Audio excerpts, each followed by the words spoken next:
A month before former President Robert Mugabe's inglorious exit, his wife stunned Zimbabweans when she dared soldiers to shoot her. By Charles Lane, Grace Mugabe was complaining about alleged pressure from the army for her aging husband to hand over power to then Vice-President Emmerson Mnangagwa. 3 weeks after the 93-year-old ruler was forced to relinquish power, and as the dust settles after a dramatic transition that saw Mnangagwa taking over from his mentor, questions are now being asked how Mugabe failed to read the writing on the wall.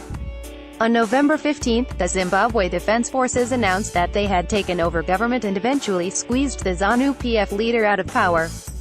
Grace was defiant to the end after pushing for Mnangagwa's dismissal as vice-president, a move that seemed to infuriate the military.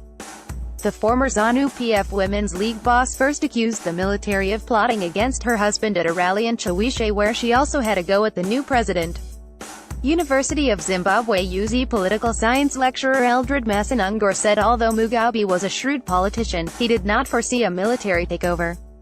I have always referred to him as a Machiavellian political operator, who understands the logic of power, and I think power tends to intoxicate its holder, he said.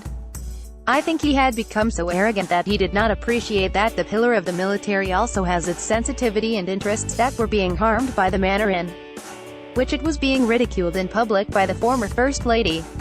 Masanungor said Grace pushed the generals to the edge with her abrasive approach to politics and her unbridled ambition. The former typist enjoyed the backing of a ZANU-PF faction known as G40, and towards her last days the group was pushing for the annihilation of the low-cost faction linked to Mnangagwa.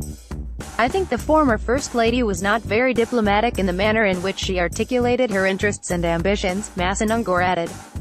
It is her intemperate language and gestures of not being sensitive to the nature of the security forces and their interests, and that the military is particularly a sensitive institution.